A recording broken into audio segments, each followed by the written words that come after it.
असा एक शंभराचा होता. संभाजी महाराजांना संगमेश्वराची पकडलं, म्हणजेच धर्मगडावर, म्हणजेच बहादूरखान्याचा जो गड बहादूरगड तिकडे राजाचं गेलं. अरे ज्या राजांना तुमच्या आमच्या अंगातलं रक्त तापवलं त्या राजाला पकडल्यावरती उंटाला उलट बांधण्यात आलं आणि संभाजी महाराजांच्या अंगामध्ये साखरदंड टाकण्यात आले.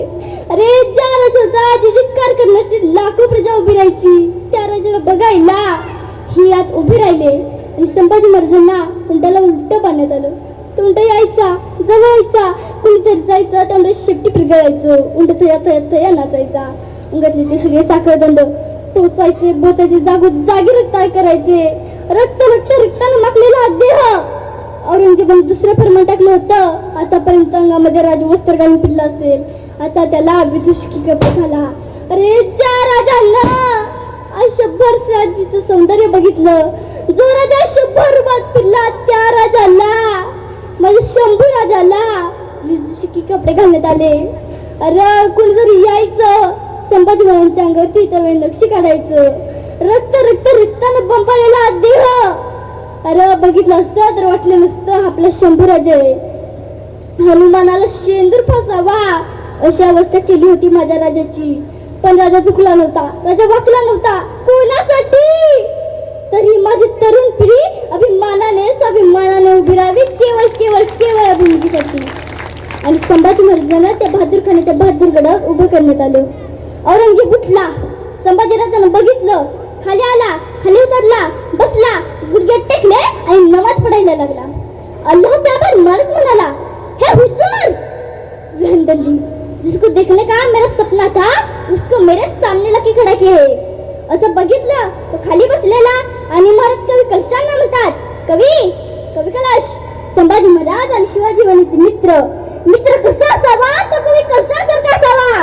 अरे बघा ना, कवी कैलाश संभाजी महाराजांबरोबर उभे राहिलेत आणि महाराज काय म्हणतात? महाराजांना साखरदानाने बांधलंय आणि महाराज काय म्हणतात? कवी कैलाश, कवी आहात आपण. मग या प्रसंगावर तो खाली बसला, या प्रसंगावर एखादी सुचते का कविता? कवी कैलाशांना प्रश्न पडला. अरे मरणाचा प्रसंग आहे, पकडले महाराजांना आणि म्हणतात सुचते का कविता? महाराज काय आहे? कवी कैलाश म्हणतात. तसं राजा म्हणतात, अहो म्हणाय की एखादी कविता. कवी कैलाश म्हणायला लागले, म्हणाले, राजा तुम हंस सकते क्या खूप जंग देखो तुम्हारा देश तखत तेजता और रंग. राजा तुम्ही काय लढला जंग? तुमचं जे शौर्य, तुमचं ते धैर्य, तुमचं ते पराक्रम बघून औरंगजेब सदा सिंहासन सोडून तुमच्या समोरून गुडघे टेकून बसलाय. तसा औरंगजेब म्हणतो, चुप. औरंगजेबाने पहिला प्रश्न विचारला शंभूराजांना, म्हणाला, शंभू कौन कौन सदा तुमको शामिल थे? शंभूराज म्हणाले, अरे तख्तासाठी रक्त उडवणारी जात नाही आमची. बापाला सुक्या मारणार तू, आई भवानीचाच होता आम्ही, सहस्त्रांचे मान औरंग्या आम्ही घेतल्याचं घेऊ मनगरच्या जोरावरती आणि तलवारच्या पात्यावरती भाकऱ्या बसणार मराठे. औरंग्या तुला भाजायला वेळ नाही लावणार. औरंग्याला कळ सुचायचं बंद झालं. तसा औरंगजेबांना दुसरा प्रश्न विचारला, म्हणाला शंभूराजांना, शंभू स्वराज्या का खजिना का हरक आहे? शंभूराज म्हणाले, अरे औरंग्या हा सह्याद्री, हा आमचा खजिना, तू घेतलास आमचा खजिना, आम्ही घेतल्याचं. अरे हात मारून पीक करतो मराठा तुमच्यासारख्यांना घेतल्याचं घेऊ स्वतःच्या सामर्थ्यावरती आणि स्वतःच्या बळावरती. औरंगजेब म्हणतो, चुप अब तो सोने के मूड में से लेके जाओ. आणि संभाजी महाराजांना त्या बहादूरखान्याच्या बहादूरगडावर डांबाला बांधण्यात आलं. पहिली शिक्षा सुनावली ती म्हणजे संभाजी महाराजांचे डोळे काढायचे. आले हापशातात आगीत लाल लाल बुंद झालेले सारे घेऊन आले. जवळ आले एकदम जवळ आले आणि जवळ आल्या त्या साया डोळ्यात आत खुपसल्या, आत नेल्या, बुट्या घेऊन भराल्या. काहीच उरलं नव्हतं. आता उरलं होतं फक्त कबीन कपणार. रक्ताचा पाठ होत होता पण राजा गप्प होता. बाहेर आल्यावरती हबशींना औरंगजेबाने विचारले, कुछ बताया? गिरगिनो हिसाब से म्हणाले, ना कुछ बोलता है ना कुछ बकता है, खाली गाली दे रहे, कुछ सुनने के वो दिमाग में नहीं है. झालं. कुणीतरी यायचं संभाजी महाराजांच्या अंगावरती त्यावेळी नक्षी काढायचं. कुणीतरी यायचं संभाजी महाराजांचे केस उपटून टाकायचं. कुणीतरी यायचं संभाजी महाराजांच्या हाताची नख उपसून टाकायचं. कुणीतरी यायचं संभाजी महाराजांच्या पायाची बोट कापून न्यायचं.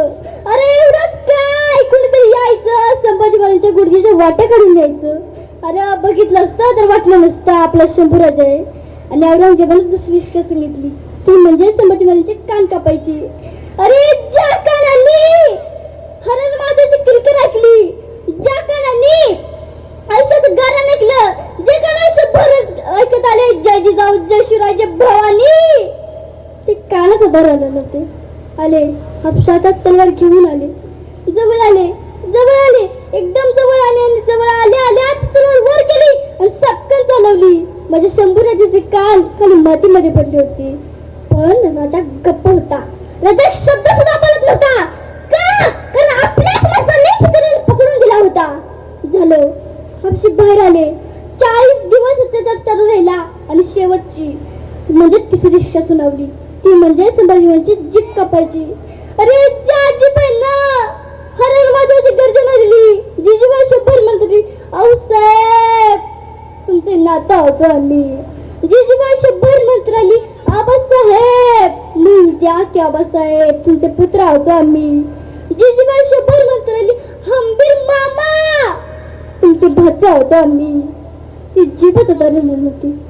आले हापशातात तलवार घेऊन आले, जवळ आले, जवळ आले, एकदम जवळ आले, जवळ आले. पण संभाजी महाराजांचे तोंड दात होते ते दाबून दिले होते, ते उघडायला तर नव्हते. हापशीने तोंड उघडायचा प्रयत्न केला, संभाजी महाराजांचं तोंड उघडला. हापशीने परत दात दाबायचा प्रयत्न केला, संभाजी महाराजांचं तोंड उघडला. अरे कसं उघडेल? वाघाच्या जबड्यात दात घालून हातामध्ये ते दात आमचा अवकाश सांगणार संभाजीराजे तो कसं उघडेल? हापशीने युक्ती करली, संभाजी महाराजांचं नाक दाबून दिलं. नाक दाबून दिल्याबरोबर श्वास गुदमरला. श्वास घेण्यासाठी तोंड उघडलं. तोंड उघडल्याबरोबर जीभ बाहेर आली. जीभ बाहेर आल्याला जी पकडी धरली, गच्च धरली, तलवार बाहेर धरली आणि सटकन चालवली.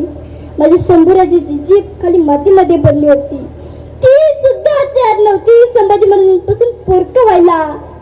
रक्तानं तोंड भरलेलं संभाजी महाराजांचं असंच त्या वनस्तंभाला बांधलेलं. अरे भोकर जसं सोलावं तसं माझं जिवंत राजाचं कातळ सोडलं होतं आणि त्याच्यावरती मीच चढलं होतं. मग काय अवस्था झाली असेल माझ्या राजाची. आदमी महाराजांना त्याच अवस्थेत तुळापूरला आणण्यात आलं आणि शेवटची शिक्षा सुनावली ती म्हणजे संभाजी महाराजांची गर्दन कलम करायची. अरे ज्या राजाकडे बघितल्यावरती प्रजा डोळ्यात पाणी आणून सांगायची राजा कसा असावा, तो शिवाजी राजा नाहीतर संभाजी राजा सारखा असावा. त्या राजाच्या आता गर्दन कलम होणार होती. आले हापशातात तलवार घेऊन आले, जवळ आले, जवळ आले, एकदम जवळ आले आणि जवळ आल्या आल्या ती तलवार सपकन चालवली. माझ्या शंभूराजाची गर्दन खाली मातीमध्ये पडली होती. पण संभाजी महाराजांची मान मात्र ताटत होती. संभाजी महाराजांचा देह तसाच उभा होता आणि सांगत होता महाराज झुकले असते, महाराज वाकले असते तर अशा आरामात जगले असते. सोसलं कुणासाठी? कुणासाठी स्वतःच बलिदान दिलं का? कारण जर आज मी शरणागती पत्करली तर उद्या माझा प्रत्येक मावळा आणि खाली घालून जगेल. आज मी अभिमानाने म्हणताय, उद्या माझी प्रत्येक पिढी अभिमानाने स्वाभिमानाने फिरेल केवळ केवळ केवळ या भूमिकेसाठी. असाच रायगडाच्या महाराणीचा सौभाग्यसूर्य अस्ताला गेला. छत्रपती शिवाजी महाराज की जय. छत्रपती संभाजी महाराज की जय.